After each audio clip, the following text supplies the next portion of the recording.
चेहरे का कालापन, हाइपर पिगमेंटेशन, एक अकेला ऐसा टॉपिक जिसके बारे में सबसे ज्यादा क्वेरीज हमें क्लिनिक में मिलती हैं कि सर आंखों के घेरे पे कालापन आ गया है, होंठ हमारे काले पड़ रहे हैं, माउथ का घेरा, हमारे गाल पे कालापन आ गया है, गर्दन काली पड़ रही है, हाथ की स्किन, नकल्स काले पड़ रहे हैं।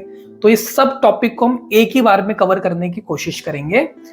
एक्ैंथोसिस निग्रिकेंस गर्दन पे हो जाए, नकल पैड्स हो जाए, या एक्जिमा या सोरेटिक लीजन्स के बाद स्किन काली पड़ जाए, या आपको डार्क सर्कल्स है, पेरिओरल डर्मेटाइटिस की वजह से आपका माउथ का स्किन काला पड़ गया, लिप लिक करने की वजह से बार बार होंठ को मीचना, dark circles, periorbital hyperpigmentation, melasma, freckles, acne scars, acne spot, इन सब विषय के बारे में हमारे पास पूरा वीडियो है। आप हमारे चैनल पे अगर नए हैं तो चैनल पे सब्सक्राइब करिए और वीडियोस को सबको चेक करिए, क्योंकि इस वीडियो में मैं आपको सिर्फ मोटा मोटा समझाऊंगा इन बीमारियों के बारे में। हाइपरपिगमेंटेशन का सबसे मेन वजह क्या है? वो है सनलाइट, सूरज की किरणें, जिसमें अल्ट्रावायलेट रेज होती है। अल्ट्रावायलेट रेज आपको सर्दी हो या गर्मी हो, आपको 12 मौसम में मिलेगी देखने के लिए। अगर गर्मी है, मतलब मई जून का टाइम है, तो ज्यादा मिलेगी, सर्दियों के टाइम में थोड़ा कम मिलती है। पेशेंट्स क्या करेगा, सर्दी का मौसम है तो धूप में जाना पसंद करता है, बैठना पसंद करता है, और हमने देखा है कि कालापन मई जून के टाइम पे नहीं मिलता, ये सर्दियों के टाइम पे ज्यादा कालापन देखने के लिए मिलता है। जब हमारे पास दिसंबर, जनवरी, फरवरी का टाइम आता है, मैक्सिमम पेशेंट्स ये हाइपरपिगमेंटेशन का केस हमारे पास लेके आते हैं। तो आपको ये समझना है कि इसकी मुख्य वजह क्या है। ये है अल्ट्रावायलेट रेज यानी सनलाइट। तो उसके लिए हमें क्या करना चाहिए? सनस्क्रीन का प्रयोग करिए। सनस्क्रीन बहुत सारे किस्म के होते हैं, आपके स्किन टाइप के अकॉर्डिंग, जो 5 तरह की स्किन टाइप होती है उसके अकॉर्डिंग हम सनस्क्रीन प्रिस्क्राइब करते हैं। सनस्क्रीन के बारे में, स्किन टाइप्स के बारे में भी हमने पहले पूरा वीडियो बना रखा है, वो भी हमारे चैनल पे अवेलेबल है। सनस्क्रीन हरदम याद रखिए ब्रॉड स्पेक्ट्रम लेनी चाहिए, जो आपको अल्ट्रावायलेट ए एंड बी से प्रोटेक्ट करे। एसपीएफ कितना होगा वो आपके स्किन टाइप के अकॉर्डिंग ही डिसाइड किया जाता है।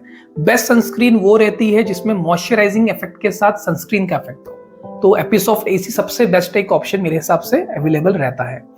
सनस्क्रीन के साथ साथ हमें क्या करना चाहिए? प्रिकॉशंस तो लेने चाहिए। तो आप छाता लगा के बाहर निकलिए, मास्क लगा के निकलिए, फेस को कवर अप करके निकलिए, हाथ को कवर अप करके निकलिए। ये तब निकलना जब बाहर जा रहे हैं, घर के अंदर है तो कोई बात नहीं, लेकिन जब भी आप धूप में जाएं तो आप अपने स्किन को जरूर कवर करके जाइए, बिकॉज प्रिकॉशंस तो लेने पड़ेंगे। सनस्क्रीन ठीक है आपने लगा लिया, लेकिन बिना प्रिकॉशंस के भी आपका स्किन पे पिगमेंटेशन हो सकता है। बहुत लोग अपने चेहरे पे क्रीम कॉस्मेटिक्स का यूज करते हैं, कोई फेशियल ले रहा है, कोई ब्लीच कर रहा है, कोई वैक्स कर रहा है, कोई बहुत सारी गलत ट्यूबों का, बेटनोवेट, पैंड्रम, स्किन शाइड, लाइट, झाइयों की ट्यूब, ये सब चीजों का प्रयोग करते हैं। इनकी वजह से भी हाइपर पिगमेंटेशन देखने के लिए मिलता है। तो कोशिश ये करिए कि इन सब चीजों को भी जितना आप अवॉइड कर सकते हैं अवॉइड करिए। अगर आपको फिर भी कराना है तो अपने नजदीकी स्किन डॉक्टर के पास जाइए।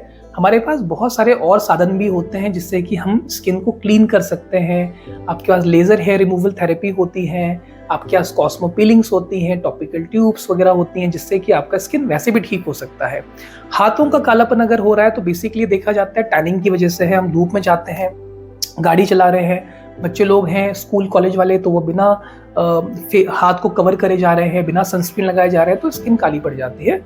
तो इसमें आप सनस्क्रीन का प्रयोग करिए और स्किन को ढक के निकला करिए। दूसरा होता है सोरियासिस, एक्जिमा, इचिंग की बीमारी, अर्टिकेरिया की बीमारी की वजह से लगातार खारिश करना, या लोग जो वो फार्मर्स हैं जो घर के काम ज़्यादा करते हैं, बर्तन धोना, कपड़ा धोना, इसमें जो डिटर्जेंट एंड सोप होता है, इससे भी आपका स्किन दिन पर दिन डैमेज होता है।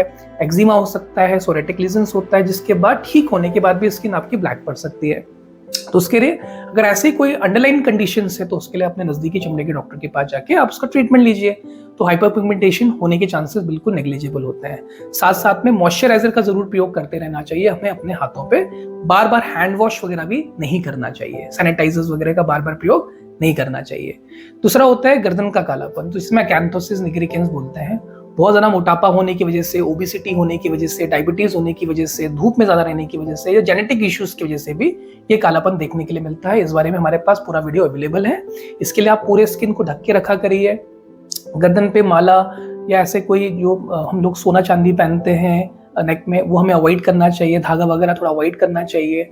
तो इससे कालापन ऑटोमेटिकली कम हो जाता है, क्योंकि वो रगड़, फ्रिक्शन या एलर्जिक होने की चांसेस बहुत कम होते हैं। चेहरे के ऊपर एक्ने स्कार्स एंड स्पॉट्स की वजह से चेहरे पे पोस्ट इन्फ्लेमेटरी हाइपरपिगमेंटेशन होने के चांसेस रहते हैं, उसका आप ध्यान रखिए कि कभी पिंपल्स को पिचका फोड़ के मत निकालिए। पिंपल्स के बारे में, एक्ने के बारे में भी हमारे पास पूरा वीडियो अवेलेबल है।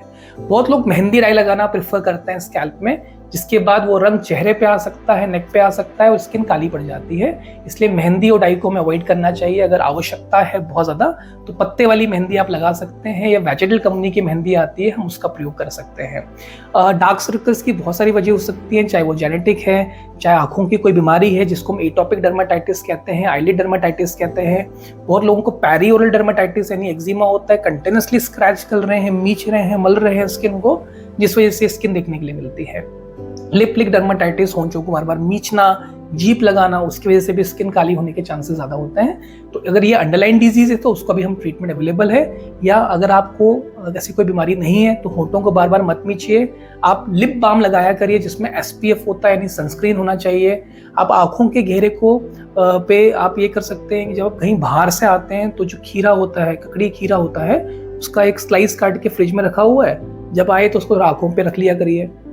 काजल लगाना बिल्कुल बंद कर दीजिए, और सनस्क्रीन का तो आप प्रयोग कर ही रहे हैं, वो आप करते रहिए, साथ साथ में मॉइस्चराइजर का भी इसमें जरूर प्रयोग करिए। पेट के बल नहीं सोना चाहिए, तकिया जो होगा ना तो ज़्यादा हार्ड ना ज़्यादा सॉफ्ट, इसका ध्यान रखिए।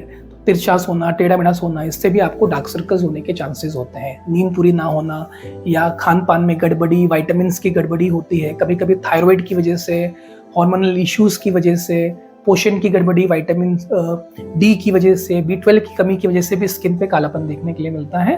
इसलिए आपको ये सब चीज़ एक बार अपना ब्लड प्रोफाइल करा के देख सकते हैं कि कोई अंडरलाइन डिजीज तो नहीं है।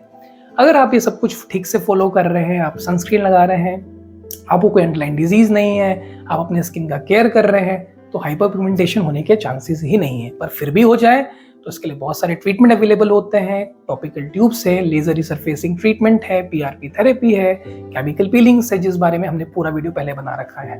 अगर आपका कोई भी क्वेरी होता है तो कमेंट सेक्शन बताइए, हम आपको जरूर रिप्लाई करेंगे। धन्यवाद।